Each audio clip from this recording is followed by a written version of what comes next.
I am the light and I burn for truth. I am free and I seek restoration. I am the phoenix dragon, and I am pure. By the light of your gas.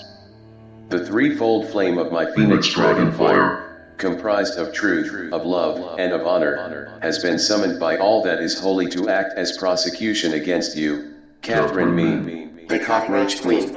that your wicked acts of demonic death bringing under the cover of darkness may be revealed before the throne of judgment for all to see, that this pure and honorable light of truth may set aright the offensive imbalance created by your dark deceptions and thereby guarantee your infernal condemnation, which you have justly earned, in divine love. I now bring aside for reaping what you have sown, and to you alone goes the harvest of misery, for I have been restored upon the throne of my dignity which you sought to steal from me, so you could rule with tyranny, and hide the shame of your lack of integrity. The prosecution in this unholy case now calls forth testimony from the experts at surviving narcissism to shine the light of truth upon the light of your gas and expose the demonic acts of darkness to which you refuse to admit, yet of which you are guilty. I am the light and I burn for truth. I am Phoenix Dragon Fire. Okay, class, time to bring out your slide rulers and your calculators. I'm going to talk to you about some psychological math today. I'm going to teach you an equation that I hope is going to help you understand how you sometimes have some confusion and frustration as you engage with narcissistic individuals. Now, before I get to the equation, there are a couple of terms that I want to make sure that we're square on. The first is covert narcissism. The covert narcissist, well, they like to be in control, but they don't want to be vulnerable emotionally in the sense that they don't want you to necessarily see the schemes that they're in. They want to keep it disguised. And then the second term that I want us to remember is the term gaslighting. When you have a person that gaslights, basically we're talking about someone who wants to make you question your reality. They want you to feel confused. And so here's the equation. Covert narcissism plus gaslighting equals your anxiety. The covert narcissist who's a master gaslighter. I've spoken with people who will say, well, it was only after a considerable amount of time that I realized this person I was dealing with was a narcissist. And that's because covert narcissists don't necessarily show themselves to be that right away. Now let's keep in mind that narcissism in general is identified by the need to be in control, real strong control needs, low levels of empathy, lots of exploitive, manipulative behavior. They operate with an alternate reality, meaning we do things my way and I don't care what everybody else says. They want to be superior. The covert narcissist is known for their lack of grandiosity. Sometimes they can come off as mellow or just kind of blending into the pack. They may be a little bit shy, or they just may seem to be, at first glance, kind of pleasant and friendly and all the rest. But over time, you realize there's something insidious that's going on that keeps repeating itself. And then when we talk about gaslighting, we're talking about the tendency to try to create confusion in the other individual. So the covert narcissist wants you to feel confused about your truth and your perceptions. And so it's their way of trying to keep an edge over you.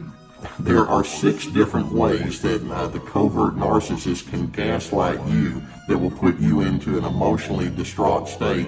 The first way that a covert narcissist can create confusion in you is through what we refer to as intermittent reinforcement. Some people, when they interact with you, are very consistent, highly predictable. Day after day, they give you the same kind of messages. You know where you stand and you know what they believe. And so we would say that would be a consistent reinforcement. They reinforce the notion of who they are and what they believe about you over and over and over. When we say that a person has intermittent reinforcement, they're very inconsistent in the way that they present themselves and how they respond to you. As an example, it may be that you'll be in the presence of someone and they're very friendly.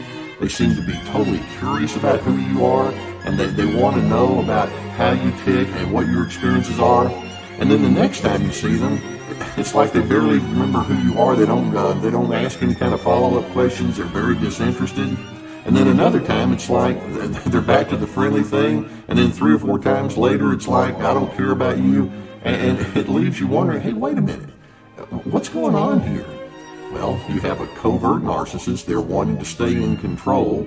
They're gaslighting you. They want you to stay confused. And if you call them out on it, they'll just look at you and say, what are you talking about? That's not the case. And so intermittent reinforcement is a very common covert narcissistic ploy that they use. And you may ask, are they doing this on purpose? And part of the answer is, yeah, they kind of are. It's like, I don't want you to have a fixed notion about who I am, because that means that I'm inside your box and I'm not going to do that. And so, yeah, it's their way of trying to keep control over you. The covert narcissist can be every bit as self-absorbed as any other form of narcissist. They're users of people. You just may not know it at the time. Over time, you begin realizing these individuals don't have a whole lot of depth. They may give you the impression they do, but they have a lot of black and white, shallow, self-serving kind of thinking that they operate with. They honestly believe they're better than you, but their haughtiness can be a quiet haughtiness. They can be very thin-skinned. If anything is spoken that they deem to be unflattering, it offends them greatly. They can be difficult to coordinate life with.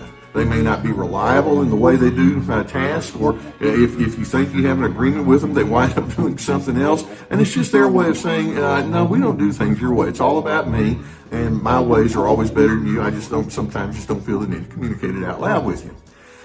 Now, as you engage with these people, it's very common for you to eventually walk away thinking, have I done something to offend this person? Or they're constantly seem to be upset with me. What do I need to do? And that's the gaslighting. A second way that covert narcissists can gaslight you. They can entice you to share personal information, only to use it against you at a later time. So it may be that you're in a conversation with that person and they're asking questions like, well, tell me more about what happened. Or I can see that this created some frustration. What was that all about anyway? And so they can seem to be really curious and interested in you. And you have told them something about how you felt and what your beliefs are, and then later on they scorn you because of what you told them. That's the gaslighting. That's the covert style of narcissism. At first they can appear friendly and into you, only for you to realize they were just collecting data against me. I'm someone for them to play, and that's what they do. Now, one of the most common things that these covert narcissists will do is they want to play the role of the victim. Now, let me give you an example of what I mean.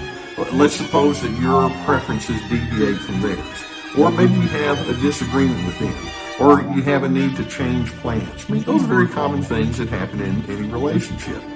The victim covert narcissist, instead of saying, well, help me understand where you're coming from, they're going to think, why are you doing this to me? That's their victimization. And in doing so, it's their way of implying there's something wrong with you. Now, do you see the gaslighting as they take that victim's mindset? The implication is, yeah, every time I have to do something with you, you just keep coming up with some reason to make my life miserable. I just don't know what to do with you. And you're over there thinking, well, but I had good intentions, and the narcissist is thinking, not really, I didn't see it. A third thing that a person can do that's part of this gaslighting of the covert style is what I call true lies. Now, that seems like an oxymoron, isn't it? Here's an illustration. Let's suppose that the narcissist has taken something of yours and thrown it away. They threw it in the trash. And then later on, you come to them and say, hey, have you seen this item? And that person can look straight at you and say, I have no idea where that is right now. And it's true. They don't know. What they're really saying is, I don't know where the city dump is. And so they'll set something up, and then as they talk with you about whatever the problem is, they can talk with you in a seemingly truthful kind of way, but they're leaving out large gaps of information that would fill in the communication in a much fuller way. Now, has that ever happened to you? And so they pick and choose when and how they're going to be honest But then behind all of that seeming honesty is a dishonest or a disingenuine form of engaging with you. Pretty insidious, isn't it?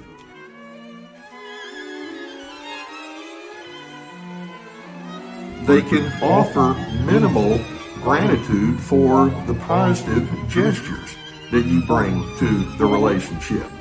Let's say you've done them a favor, or you've been very helpful, or there's some sort of an assistant that you've offered that was unsolicited, and you're being really nice to them. They might say, thanks. That's kind of it. They can't lean into happiness with you. They may give minimal acknowledgments, but you see, this is part of their lack of empathy. Rather than thinking, wow, that was really nice, and I can see what was behind your gesture, way to go. They don't want to. They're going to keep a certain form of disconnect with you. The gaslighting is you can walk away thinking, look, did I do something wrong? Or they didn't seem to be too happy with that. What does that mean? And you can start second-guessing yourself, which is the name of the fourth way that the covert narcissist can gaslight you and lead to your anxiety, is that they can take some of your experiences or your feelings and impressions and try to make you fit it into their logical grid. For example, let's suppose that you say something simple about you were engaging with someone and you had a frustrating conclusion to that engagement with that person. And so that covert narcissist can say, well, don't you think that person was kind of having a bad day? Or was that person threatening you? Or why did you have to bring up that topic in the first place? Or did you tell them this? And so as you're trying to share your feelings and your interpretations, instead of saying, yeah, let's talk about that. It's like they've got an agenda for you in that moment. You should have thought this, and you should have done it that way.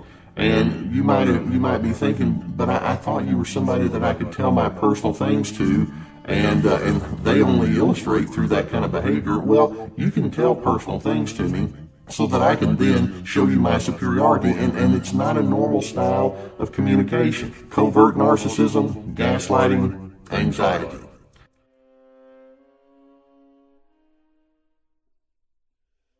They'll frequently turn down offers for positive connections or experiences with you.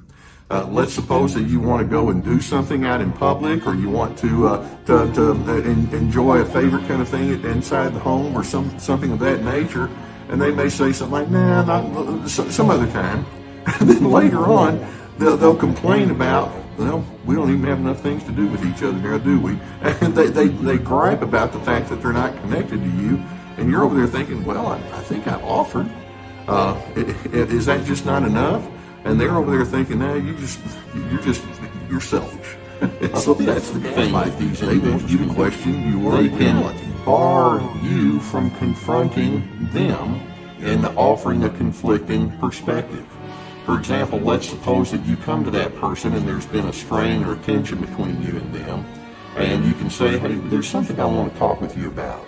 And so their response is, who's been nice to you lately? Look at all of the good things that I've done to help you out, and you're going to complain to me? And so, in essence, what they're saying is it's invalid for you to think anything other than wonderful things about me. Or they may say something like, so, remember yesterday when I helped you out with this? Does that not count for anything? And so, in doing so, it just drives you crazy. It's like, well, I guess I can't say anything about it. Now that they've done something nice, I'm in a perpetual state of owing them. And so they're thinking, yeah, that's exactly the way I want you to think. Your good achievements or your positive experiences are minimized. Let's suppose that you have something that's really good that's happened to you. It may be that you want to say something about a kid of yours. Hey, my son did this, and it was really a great day. Or it may be that you have a funny story that you want to tell. Or something happened well at work, or with somebody that you had a difficulty with, but you had a nice breakthrough, and you're trying to share it with this person, and they can say, oh, how about that? Or anybody can do that. Or, okay, and then they change the subject. And you're over there left thinking, well, I tried to tell you something that was upbeat. And these gaslighting covert narcissists are skilled at finding bad in that which is good, or at least they minimize it, and you think, again, the gaslighting, maybe it wasn't all that great. Maybe I've said something that offended them. That's what they want you to think. Another way that these covert narcissists can mess with your emotions is they can seem available, but over time, as you get to know them more deeply, you realize, I don't really know that person all that well. For example, there can be somebody who seems to be curious about you, or they'll talk with you about all sorts of things about your life, and then over time it's like, but you know what? They don't really share on a deep level about who they are and what some of their hurts and needs and experiences might be. What's that all about? That's the covert person's way of saying, I stay in control. And the way I stay in control is I don't make myself vulnerable. I want you to be vulnerable because that keeps me in the secure position, but you're not thinking in that game plan kind of way. They're covert, they're gaslighting, you wind up in anxiety. They might turn down plans or activities with you, and then they'll do a very similar activity with someone else. So you may say, hey, I've got such and such coming up this weekend, want to join me?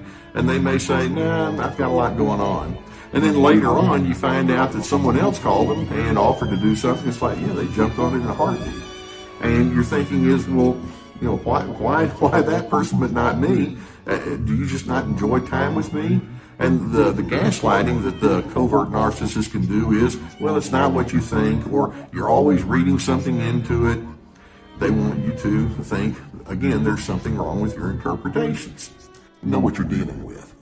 As you see somebody having this more subtle approach to control, realize that it's still control, and this person is attempting to stay in the one-up position over you, and rather than thinking, I wish you wouldn't do that, acknowledge that's just what some people do. Some people give the appearance that they might be interested in relating well with you, when in fact they've got to stay in that upper position. They can be masters at eliciting sympathy unnecessarily. Let's suppose that something in that narcissist day went wrong, and they're just kind of complaining like, man, I have had a terrible day. And you talk to them, and they kind of go about explaining, or maybe a plan fell through and they're upset. But then as you hear what they're saying, it's like, well, this is stuff that everybody deals with. It may be something at work didn't go well, or with a family member it didn't play out well. But instead of saying, we'll figure it out, it's like, no, it's not good. And then if you try to offer encouragement, then it's like, yeah, you just don't understand. And that's the gaslighting. You just don't understand. I want your sympathy, but why do I even bother saying things to you? The implication is you don't know life very well like I do. That's the confusion part. Don't keep angling for their approval, because they want to keep you guessing about whether they're going to accept you or not. Just recognize, if I have to jump through all these little hoops and they're going to play these little mind games with me, I'm not interested. That's not something that's going to become part of your self-esteem and your self-image, thinking, well, I've got to run everything to that person's grid. No, just realize that's not the individual that you're going to look to help you feel like you've got a satisfied way of life. These gaslighting, covert narcissists simply don't enter into experiences that would naturally elicit an emotional reaction. I remember one person who had a family member who died, and they spoke about it to this covert narcissist, and the narcissist said, oh, I'm so sorry. That's it. No follow-up questions, no how's all this going, or how is this impacting you, or tell me about the circumstances. It could be that something good happened to you, and rather than entering into that experience, it's like, okay, well, that happened to me last week, and they minimize. And that's the lack of empathy. But the gaslighting part is you're left thinking, do you just not care about me? Am I just not that significant? And again, that keeps them in their place where they feel like they're better than you. These are individuals who don't really want to engage well in relationships, because keep in mind, one of the things that narcissists, especially covert narcissists, fear greatly, and that is they fear being vulnerable. They don't want to open themselves up. They don't want to connect in a way where their deepest, darkest issues. And so they're fear-based people, and by keeping you confused, that allows them to kind of stay on the outside looking in. as you have a well-conceived plan about who you are, and you're pleased with the way that you do life and how you manage people and events and circumstances, that becomes your foundation for your self-esteem. So just know that there's an equation out there. They want to keep you guessing, and they can be very sly and sneaky in the way they do things. But your anxiety doesn't have to hinge off of that. That's something that you can take care of as you learn how to trust yourself and to move forward in life with your good decision-making intact. Whatever you do, do not plead your case with a covert gaslighting narcissist. Why are you being so moody? Or it'd be nice to get a smile from you every now and then. Don't go there, because you know what they're hearing? I have another opportunity to gaslight you, because that's what they do. Know your truth about yourself. They want you to feel confused about you, but when you know that you have good character and good intentions, let that be enough, and you're going to need to separate yourself off. Up front, you tend not to realize what's going on until you're deeply into it, because there's so many hidden elements and nuanced kind of ways that they're communicating with their hidden messages. Instead, keep in mind, I'm not going to enter into their game of confusion. I'm on to you. I'm on.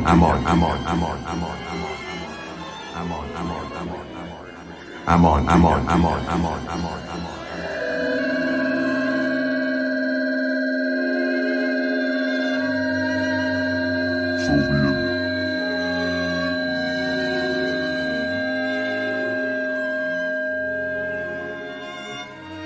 I am the light and I burn for truth. I am free and I seek restoration. I am the phoenix dragon, and I am pure. So be it. I am the phoenix dragon, and I am pure. So be it. So be it. So be it.